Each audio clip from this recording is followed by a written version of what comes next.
Good morning, everyone. I'm Shota Olusegun. In today's video, I want us to dissect the decaying mechanism of FoE and reality of the present. Okay, the FoE there simply means formula of everything. So we're going to actually look at two things. So we're going to look at the decaying mechanism of FoE by applying formula of everything. We're able to get the reality of how matter or mass decays. So then we're going to look at the reality that we have at the present phase. Don't forget, in one of my previous videos I said the present holds the reality of the universe. So we're going to look at that and see what that is all about. So now we're going to use the diagram on the board, which is time energy wave model. Well, if you have been watching my video, you'll be conversant with this. I use it a lot, and you know what we have here is the title of the universe. So now we have energy wave traveling inversely to time wave, and so as a result of that, we have happenings, because it brings about event. It brings about mass formation. It brings about radiation and things like that. So now for us to look at how this formula of everything is able to give us that decaying mechanism, we'll need to see what happens when it is applied. So now this is the formula, and this formula, as you're looking at it, it's so powerful. Here we have the T, the M equal capital UM plus 4M. Now the UM right here is the strong conveying force. So I want us to actually drill down into the formula and see how it really works. This is the strong conveying force, and this is the weak conveying force. So we have two major forces in the universe. We have strong, but in this case I usually say strong conveying force, then weak conveying force. We have weak nuclear force as one of the fundamental forces of the universe, and then we have strong nuclear force as one of the fundamental forces. So I want to have something different, because this is actually emotion, and that's why I usually use conveying. So now this formula, for instance, if we want to use this mass worth of electron to get its classical counterpart, we will have to put this mass worth in place of this M and also of this M. Now what happens is that by the time we use the constant, we call this capital U the constant of the universe. The capital U represents the constants of the universe. So by the time we apply the formula, the strong conveying force will make the weak conveying force to be suspended. To it. Basically, that's how it happens. That is if we use classical value, because what we're trying to do with the formula of everything is to use what we know to get what we don't know. But in this case, we know the mass value of electron, but we don't know what its counterpart in classical realm will be, and that's why we intend to use this. But basically, the way we normally do it is by using the classical value. Now, by using this quantum value, what we're going to have is that we're going to have the the classical mass worth. That's what we're going to have. So there is not going to be any kind of suspension because we're moving from the quantum realm to classical realm. Fine. But now once we have this, and if we want to now confirm this by putting this classical mass worth in the place of m and m here, then because we want to go into the quantum realm to get the quantum counterpart of this particular value, it will suspend the strong conveying force, will suspend the weak conveying force to itself. And so by that suspension, we're going to have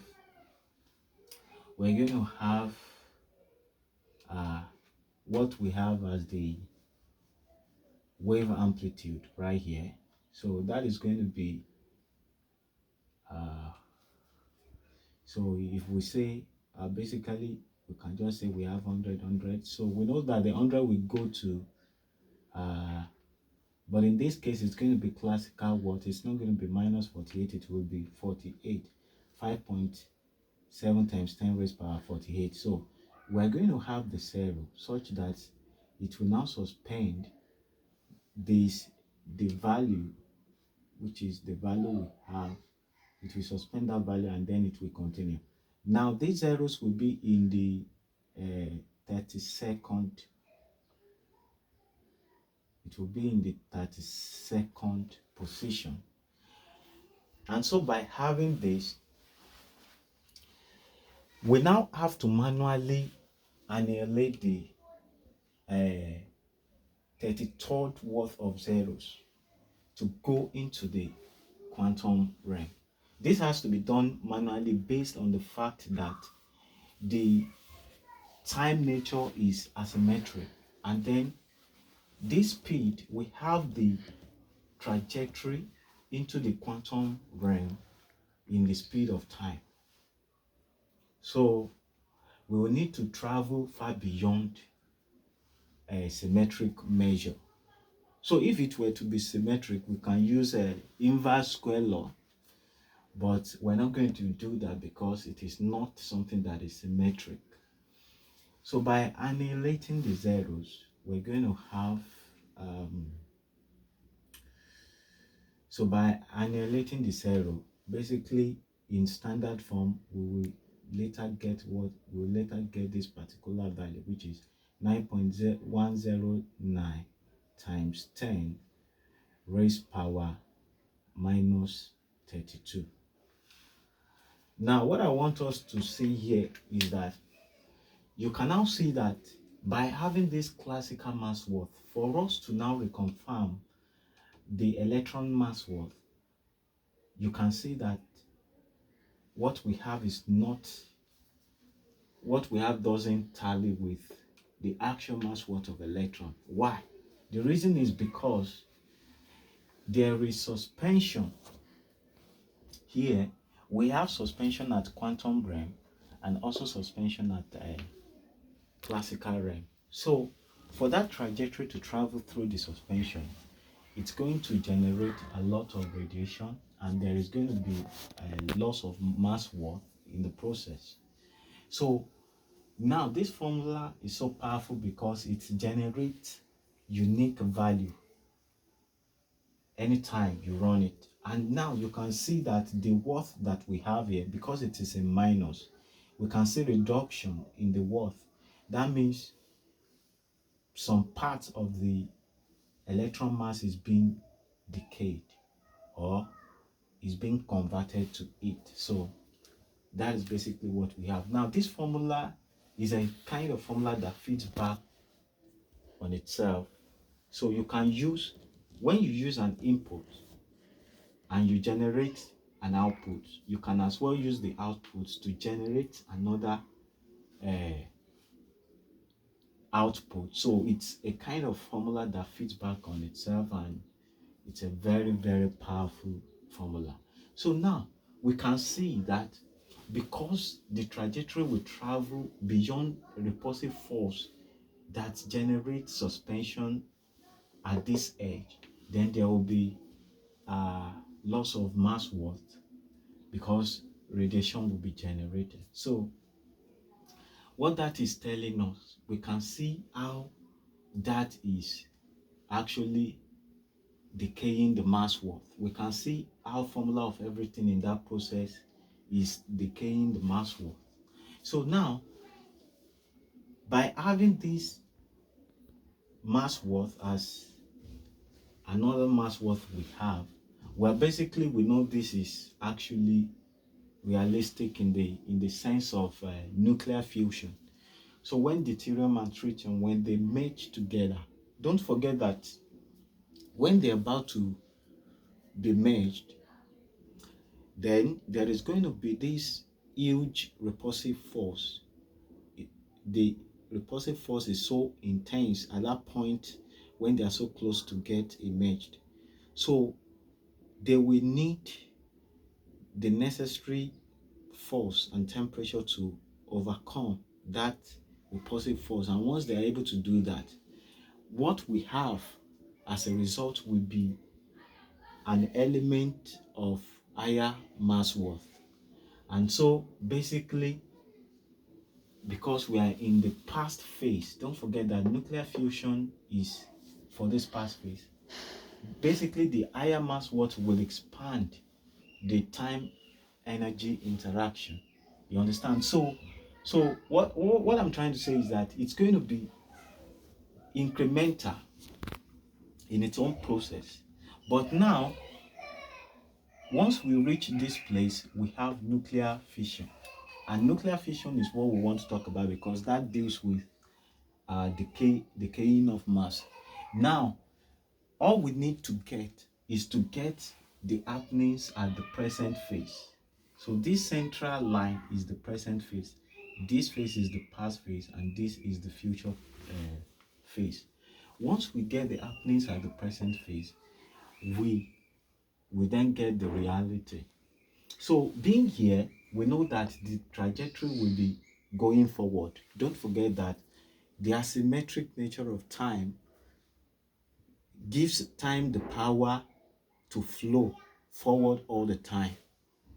So that by the virtue of that asymmetric nature, we are able to know the flow of time, which is going forward all the time, and also by getting to know of entropy, we know that time flows forward all the time. Now, here in this phase, we have that entropy, and the entropy, you can see that energy keeps on increasing, right from the low energy state to high energy state. So, by having increased energy, that is an indication of entropy, and so we can see that time too is contracting. So both time and energy, they're actually contracting towards the central singularity. And so what we have here is going to be decay. Now this mass worth at quantum level and this mass worth at classical level, both of them will have to decay. So how can we get to see that effect by using this particular formula? We're going to see that now. Now this is don't forget that this is the classical mass worth that we use in getting this particular quantum mass worth. Now, if we should supply this quantum mass worth of electron in the place of this m and this m, what do we get? Then I tell you that what we get is this. Now we use this quantum mass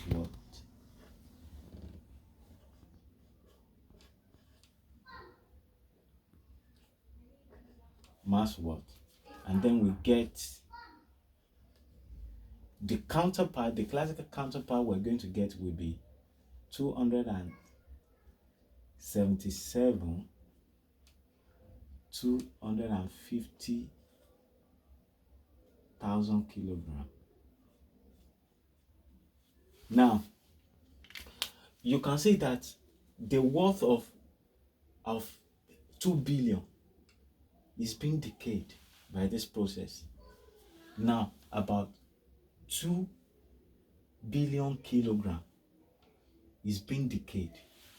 So basically that could be something like when you initially have the explosion of gigantic sun to the point of nuclear, to the point of neutron star.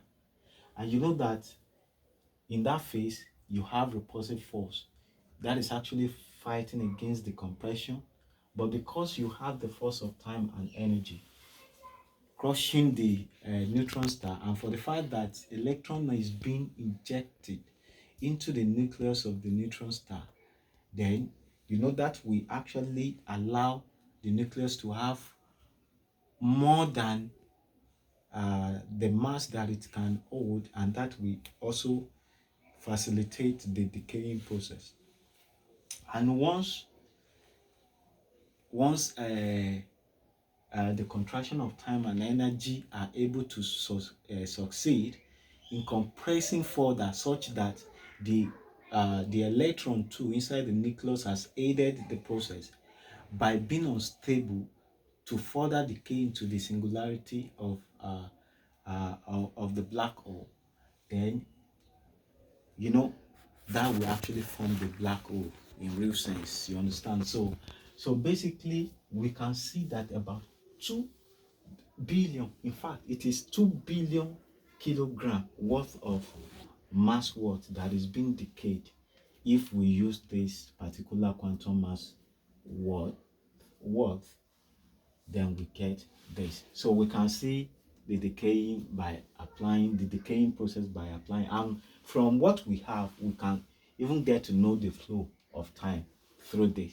We know it's going forward always, and we with that we are able to see, and we can even with that get to know the intensity of the decaying energy in the black hole.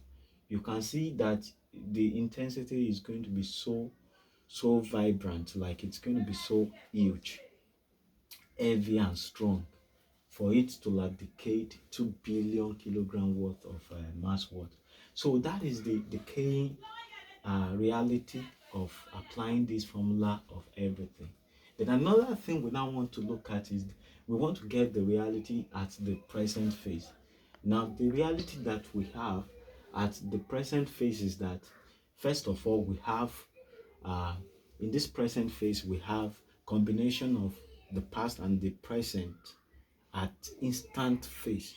So instant, which means that because we annihilate zeros, it's really going to be instant. That means it is a point where there is a brief stability. You understand? It's a point. The present phase is the point where there is a physical stability. So now, but we know that it is just going to be so brief, like almost instant. You understand? And by then having this trajectory that travels beyond the constraint of time energy interaction, that is the reality that we have. So it is more or less like saying, if you are on earth, you will not be able to know, you might not be able to know the what is it called, the shape of the earth, and to you it might just be as a flat platform. But the moment you travel away from the earth to some certain distance, you'll be able to see the entirety of the earth. So that means the reality of getting to know the size, the shape, the whole figure of the earth cannot be obtained while you are on earth. You will obtain that while you travel far away from the earth. And that is why the reality of getting the actual mass worth of electron is not within the time energy wave constraint. You have to travel into higher dimension. You know, dimensions are degree of freedom and power. So we have to travel into higher dimension, and from the higher dimension we see the entirety of, because just at the present phase there is no way for us to have known that, okay, the present is made up of the past and the future. You understand? But the moment we are outside the time energy wave constraint, then we'll be able to see the entirety of that, the present and the future. And that is where the reality is. You understand? So the reality of the universe is always obtainable at the present phase. So now, what is this telling us in relation to black hole? Well, scientists have been trying to get the happenings in the black hole. They have been trying to get the happenings in the black hole. But the reality is that